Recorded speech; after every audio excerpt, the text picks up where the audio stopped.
Donald Trump afirmou que mudará as tarifas cobradas de outros países para diminuir o déficit orçamentário dos Estados Unidos.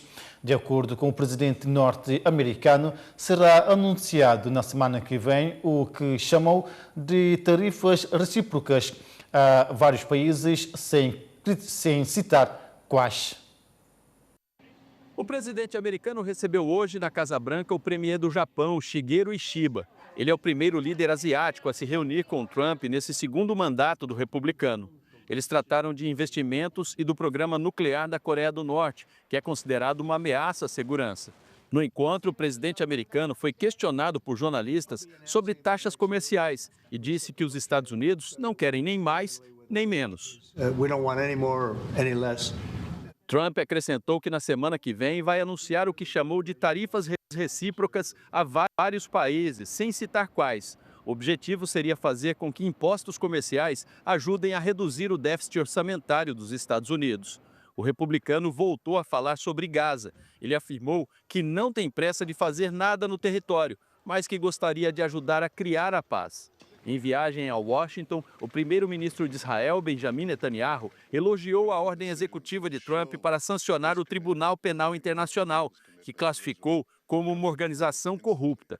A sanção foi uma resposta ao mandado de prisão da corte para Netanyahu no ano passado, por supostos crimes de guerra. O presidente americano também assinou novas ordens executivas, uma delas para tornar oficial a criação do Escritório de Combate ao Preconceito Anticristão, anunciado nesta semana. O objetivo é identificar políticas, práticas ou condutas ilegais no governo federal que demonstrem discriminação ou perseguição aos cristãos. A ordem executiva diz que o Departamento de Justiça de Biden tentou sufocar a fé na praça pública, apresentando acusações criminais federais e obtendo, em vários casos, sentenças de prisão de vários anos contra quase 2 dúzias de cristãos. Trump afirma que retificou essa injustiça em 23 de janeiro de 2025, emitindo perdões nesses casos. O presidente ainda apontou que o governo anterior buscou expulsar os cristãos que não se conformam com certos conceitos sobre orientação sexual e identidade de gênero do sistema de assistência social. O documento diz também que a hostilidade e o vandalismo contra igrejas e locais de culto cristãos aumentaram, com o número de tais atos identificados em 2023 excedendo em mais de 8 vezes o número de 2018. Angola afirma não ter sido oficialmente notificada sobre o repatriamento de mais de 600 angolanos residentes ilegalmente nos Estados Unidos da América, mas assegura estar preparada para receber os seus cidadãos. O governo angolano declarou desconhecer qualquer notificação oficial sobre a deportação de cerca de 600 angolanos residentes nos Estados Unidos da América. Em declarações à rádio pública, o secretário de Estado para a Cooperação Internacional e Comunidades Angolanas, Domingos Vieira Lopes, revelou que apenas foi informado sobre o repatriamento de 4 cidadãos. Vieira Lopes explicou que as deportações seguem critérios rigorosos e são comunicadas por via diplomática. Apesar disso, assegurou que Angola está preparada para receber os cidadãos angolanos abrangidos, caso a informação se confirme. Em 2024, 119 angolanos foram expulsos dos Estados Unidos da América, mais que o triplo do número registrado em 2022. Moçambique diz também não ter recebido qualquer notificação sobre a deportação de moçambicanos nos Estados Unidos, mas assegura estar preparado para acolhê-los com dignidade. O governo moçambicano está em alerta para a possível deportação de cidadãos do país residentes nos Estados Unidos da América. Segundo a ministra dos Negócios Estrangeiros e Cooperação, Maria Manuela Lucas, ainda não houve notificação oficial sobre o número de moçambicanos que vão regressar ao país. A ministra destacou que, em caso de repatriamento, o processo deve respeitar a dignidade dos cidadãos. São seres humanos com valores e princípios que devem ser respeitados dentro de legalidade, lembrando sempre dos direitos humanos, afirmou. Moçambique conta agora com 2 representações diplomáticas nos Estados Unidos da América, em Washington e Nova York, que estão preparadas para atuar caso as deportações sejam confirmadas. Em Moçambique, na cidade de Beira, iniciou o processo de julgamento dos indiciados da prática de vários raptos, entre eles da jovem estudante universitária que, para a sua libertação, os meliantes exigiram o pagamento de resgate. Olá. Iniciou o julgamento de 7 arguidos acusados de prática de vários raptos na zona centro de Moçambique. Os cidadãos em julgamento, por serem considerados altamente perigosos, chegaram ao tribunal sob fortes medidas de segurança. Um dos casos que se procura esclarecer é do rapto de uma estudante universitária que acabou em morte, porque os familiares não conseguiram pagar o resgate de 40 milhões de meticais. Depois de concluir a audição dos 7 arguidos, o corpo do jurado irá fazer uma reflexão para depois produzir uma sentença única. Danissa Moiane, de Maputo, em Moçambique, para o Fala Cabo Verde.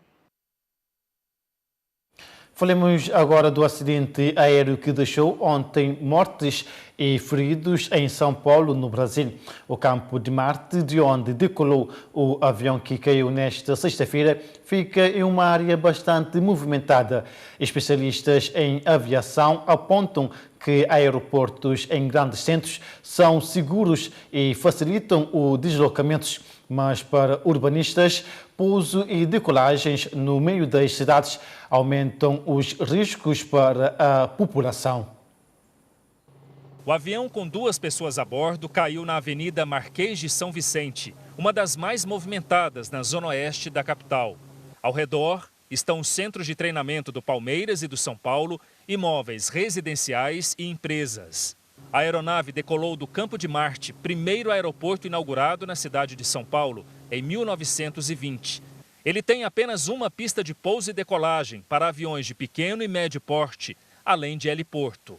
O Campo de Marte fica no meio de uma área bastante urbanizada, na Zona Norte, e está bem perto de locais movimentados, como a Marginal Tietê, o Hospital da Aeronáutica, 3 estações de metrô e o Sambódromo do AMB. As operações de decolagem e pouso são as situações em que mais acontecem os acidentes aéreos. E justamente quando você tem uma área densamente povoada próximo ao aeroporto, a exposição ao risco aumenta.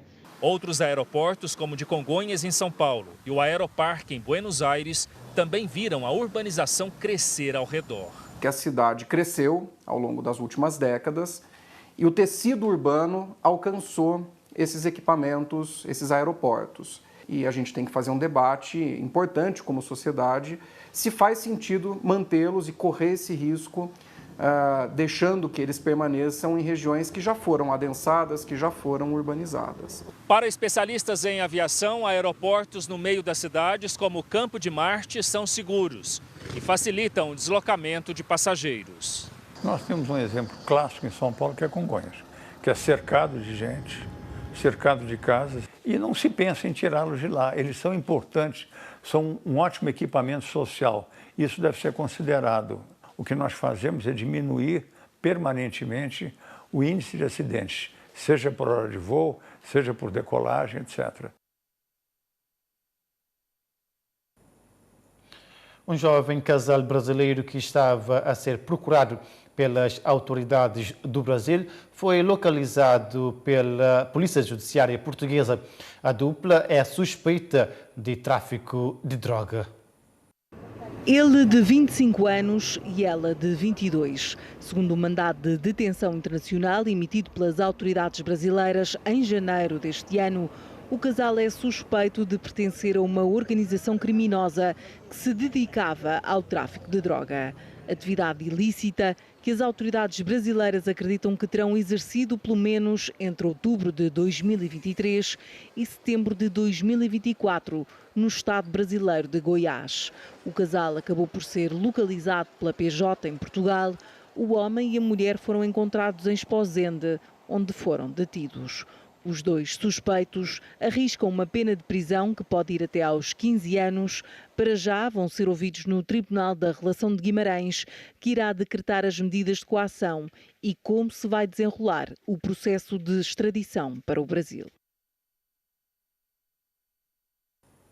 Em Portugal, 60 arguidos vão a julgamento no processo tutti-frutti que envolve deputados do PS e do PSD. Fernando Medina é um dos ilibados do mega processo sobre corrupção autárquica. O Ministério Público pede a perda de mandato de 13 autarcas. 60 pessoas e empresas vão mesmo responder na Justiça Portuguesa por suspeitas dos crimes de corrupção, prevaricação, branqueamento e tráfico de influências no âmbito do processo Tutti-Frutti. De acordo com a acusação, entre os arguidos está Luís Newton, presidente da Junta da Estrela, e o deputado Carlos Eduardo Reis, os dois do PSD, e Inês Drummond do PS, ex-autarca da Junta de Freguesia de Benfica. Fernando Medina, à época presidente da Câmara Municipal de Lisboa, não foi acusado. O Ministério Público entendeu não existirem indícios de que Medina tivesse atuado com o propósito inequívoco de beneficiar outros arguidos.